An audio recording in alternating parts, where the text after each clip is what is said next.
What's good, everyone? OJ here. Welcome back to another video. Today we've got some discussion pieces that are very interesting in my opinion, so let's go ahead and get right into it. And we're starting off with making sure that Nintendo Switch fans do not blow it when it comes to these major games. So there's been a lot of discussion going around about bringing F-Zero back. We saw people get kind of crazy on Twitter, make ridiculous comparisons to try to justify whatever X or Y game that they want coming back, which is whatever at the end of the day. I've been on both sides of the fence, getting something that I want and then also being angry that I don't have something that I want and then getting that, and then that game ends up not doing anything or not moving enough units for it to continue normally. Kid Icarus Uprising being the game that I'm talking about. But this was interesting because I do think that there are a few games that I think that can actually show what we could get when it comes to Nintendo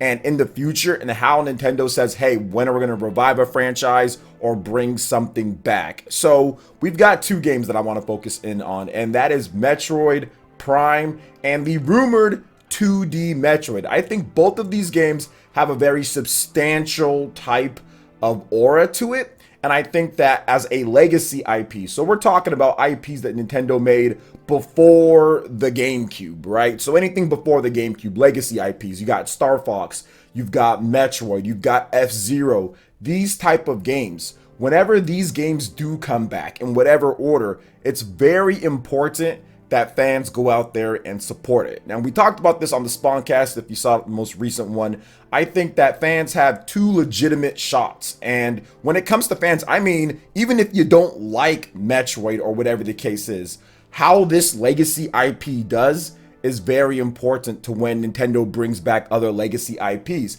This could be the litmus test to see if legacy IPs have a long-standing type of way to where they can continuously get games. Now, here's the thing. If a game comes out, and I think a lot of fans don't understand this, but if a game comes out and a developer spends 3-4 years, Nintendo spends 3 or 4 years developing a game, and they just barely make enough money back, or it sells like 1 million or 2 million or something, in their eyes, not saying myself personally, but I think in their eyes, that is not enough to consistently just make new games and make new games and make new games.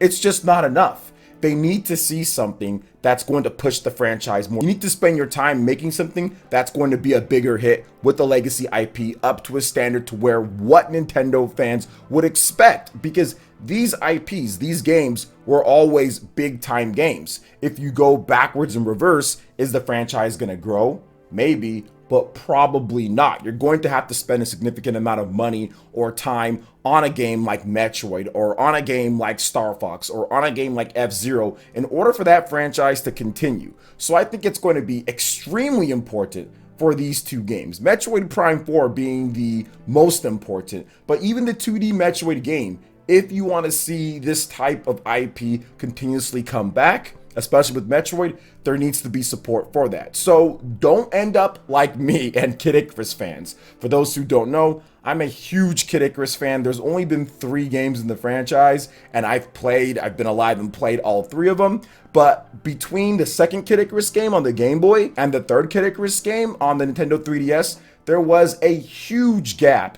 And there were a lot of people online that were clamoring and saying, Nintendo, we need Kid Icarus, bring it back. How dare you guys not make another one? They were all great. It sold 1 million or whatever the case is, right? It's the same stuff that we hear right now with F-Zero fans. And the 3DS was absolutely perfect to bring back Kid Icarus. It was Nintendo's most successful platform that they had at the time. Yes, there was the Wii, but that was already on its way out. You couldn't really do the Wii U with the franchise like Kid Icarus, so 3DS was probably the bet that they were going to go with, and they went with it, and they got Masahiro Sakurai, the creator of Super Smash Bros., to make it. And you know what? While it did okay, like I think it did over 1 million or something like that, that is not enough for them to have confidence to spend more money and make the game in HD or make the game like a sequel and spend a lot more money on this game going forward. So we're probably not going to see Kid Icarus for a while, and that's pretty much what's happened because it's been over a decade, or it's been about a decade or so since the last Kid Icarus came on the 3DS. So that's one thing that people need to understand and realize. Like, if the franchise or if the last game after people clamoring for it, doesn't do great numbers, it doesn't do amazing numbers, don't expect another one. You could get it. You could get another game in the franchise if it sells 1 million or 1.5 or 2 million, but it's not a guarantee.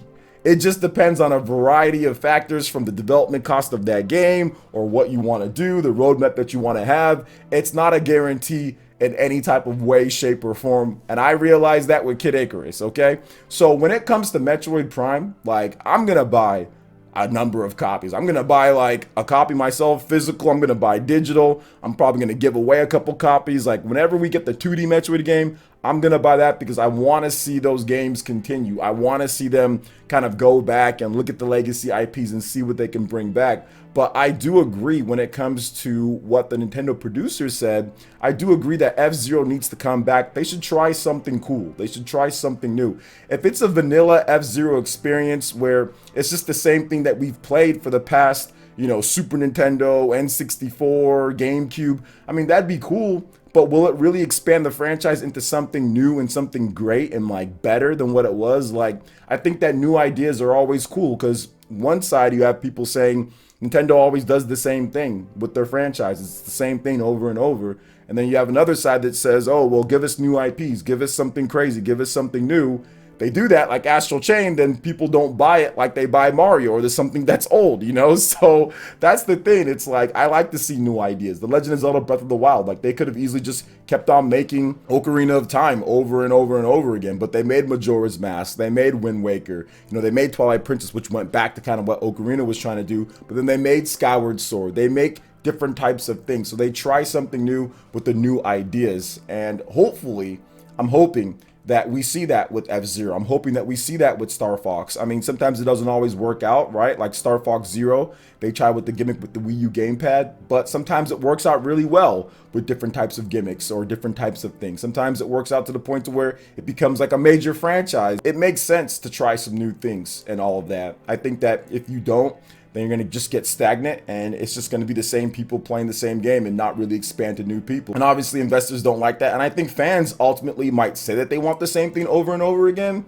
but then they'll get tired of that too. I've seen it over and over with fans saying, oh, give us the same thing. Then the same thing comes out. They're like, oh, this is the same thing. I'm getting tired of this. So, I mean, like, New Super Mario Bros. Was like that, right? Oh, it's the same thing. We've already gotten it. But, you know, beforehand, it was like, okay, well, New Super Mario Bros. Is cool. Like, give us more of this. So it's going to be interesting to see how things are going forward.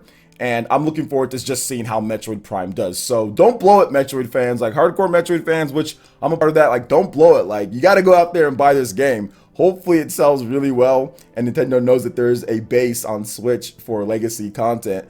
But we'll see. We'll see. It's going to be very fun to see when Nintendo finally reveals the Metroid Prime 4 game, and maybe even a 2D Metroid game very soon here. So what are your thoughts on this? Let me know in the comment section below. All right, and moving on to the next topic here, we have a very interesting interview that went down. There's been a lot of chatter about Days Gone and what went down with that game and the director and everything. David Jaffe, who's the God of War creator, actually had a very long interview with the Days Gone director, Mr. Gavin. And I actually watched a lot of this interview, and there was a lot of sound bites from this interview. But the one that we're going to talk about for today is buying a game at full price. So, especially a new IP, but buying a game at full price so to see that franchise continue and to go forward. Because if you wait, obviously that does not get them as much money, and then the value of that franchise goes down. There's a lot of factors to it, and there's the consumer side and there's the director side, right? There's the game developer side and there's the consumer side, and I see it as someone who's a creator myself, and I see what some people say, I want this, I want this, I want this, then they don't watch it or they don't support it. And then I also see it from like the consumer side myself. I'm like, okay, well, I'm not going to buy that if I don't think it's very good at full price. So there's a lot of factors to this, but let's get into what Mr. Gavin had to say here. So let's talk about this. So he said, quote, I do have an opinion on something that your audience may find of interest, and it might piss some of them off, said Gavin. If you love a game, buy it at bleeping full price. I can't tell you how many times I've seen gamers say, yeah, I got that on sale. I got it through PS Plus, whatever. Now, Jaffe responds with this, but how do I know you love a game until you've played it? Then Gavin responded by saying, I'm just saying, you don't but don't complain if a game doesn't get a sequel if it wasn't supported at launch. It's like God of War got whatever number millions of sales at launch, and Days Gone didn't. I'm just speaking for me personally as a developer. I don't work for Sony. I don't know what the numbers are. I can tell you that when we are doing Siphon Filter Dark Mirror on the PSP, we got so bleeped on Dark Mirror because piracy was a thing and Sony wasn't really caught up on what piracy was doing to sales. And we would show them the torrents. A torrent site had 200,000 copies of Dark Mirror being downloaded. If I remember it right, the numbers could be wrong, but regardless, I was pissed about it then, and I was like, this is money out of my pocket. So I think the uptick in engagement when a game is not as important as did you buy the game at full price? Because if you did, then that's supporting the developers directly. Now, Gavin did add that the reason why he left Sony Bend Studio was due to his personality and not due to the performance of Days Gone. So he talked about that as well. There was a lot of crunch, blah, blah, blah. But yeah, he ended up leaving after Days Gone because you guys know how AAA game development is. It can be absolutely crazy and people clash and all that. But it seems like he still has, friends there and everything. So I watched this full thing. And make sure you guys check out the article and check out the video too. It's 4 hours long, but it's a very interesting interview. So I wanted to talk about this a little bit more. So I do think that there's some truth to what he's saying here, because I see people all the time on the internet say, Nintendo, give us new IPs, give us new IPs, give us this and that. Okay, you get that. And Astral Chain sells nowhere near as much as the other games out there. But where are all the people saying, give us this, give us this? Same thing goes for like Days Gone. You want new IPs, you love these type of games, but if you don't go out there and support it, flaws and all, to Sony and all them, they're not going to sit there and say, oh yeah, we're going to invest another $300 million in this Days Gone. Yeah, let's just take that chance. No, they want to see that people are willing to actually buy the game. If you don't buy it at full price and if you wait till the discounts, they're not making any money off of that. Just like you said here, they're not. And you're not going to see a company invest into it if gamers didn't buy into it from the beginning. And heck, this happens even too with big games that are good, right? This has happened with games that are very good where people don't buy the game at the beginning, right, at full price, and then they wait. Okami is another one of those games that people didn't buy that game at full price. People didn't buy it at all. They wait till discounts and all that. Okay, well, don't expect to see a big budget Okami 2. We got Okami Den years and years later, a smaller scale, because they're not going to take that risk anymore, whether it's a really good game or it's a mediocre or average or somewhat good game that needed some patches like Days Gone. It's pretty much the same thing. So I understand it from that viewpoint. Now, from the consumer standpoint, like I understand it like, hey, look, we don't know if the game is good, right? I mean, maybe we think it is or not. There's no demo or all that. But there are reviews. There are people who have put their opinion out. There is gameplay. There's enough tools and resources, in my opinion, if you're an adult and you've been playing games for a number of years, for you to look and see on YouTube or look and see with reviews, look and see how the gameplay is, and you can kind of determine if you think that game is worth $60 to you or not. I think that's a skill that most adults that have been playing games for a number of years should have. I know I have it. I can see and look, if I'm going to like the game or not. Heck, Resident Evil 7 was one of those games. I'm a big Resident Evil fan, but I looked and saw the gameplay. I'm like, I don't think I'm going to like this. I don't think I am. And I waited and waited till there was a sale, and there was a sale. I picked it up. I've been playing Resident Evil 7 again. I rage quit it again because I just don't like first-person Resident Evil.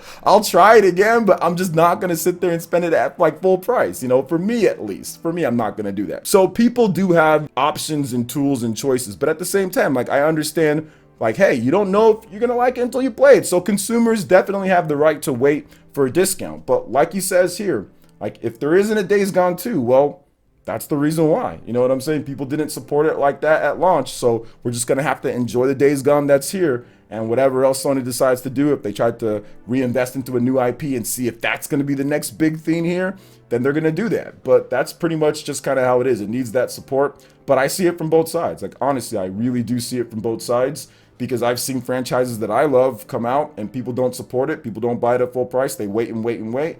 And then we never see those franchises again. Okami is one of them, right? I mean, Beautiful Joe is another one. People never want to buy Beautiful Joe at full price. They wait, player's choice, or wait till its greatest hits. Okay, well, we got 2 of them and a couple other spin-offs and all that. and they were done. So if people aren't going to spend, full price on whether it's an amazing game or it's like, okay, AAA game that has some issues but didn't get the best Metacritic, just don't expect to see any more of it if it doesn't do well. It is what it is there, but I understand from both standpoints. So what are your thoughts on all the different topics that we discussed here? Let me know in the comment section below. All right, guys, that wraps it up for this video here. Check out the links in the description. We've got Twitter. Go and give us a follow on there. Stay up to date on the latest gaming news and information. Also, make sure you like, comment, and subscribe, and share this video if you can. Thank you guys so much for watching, and we'll catch you for the next one. Peace.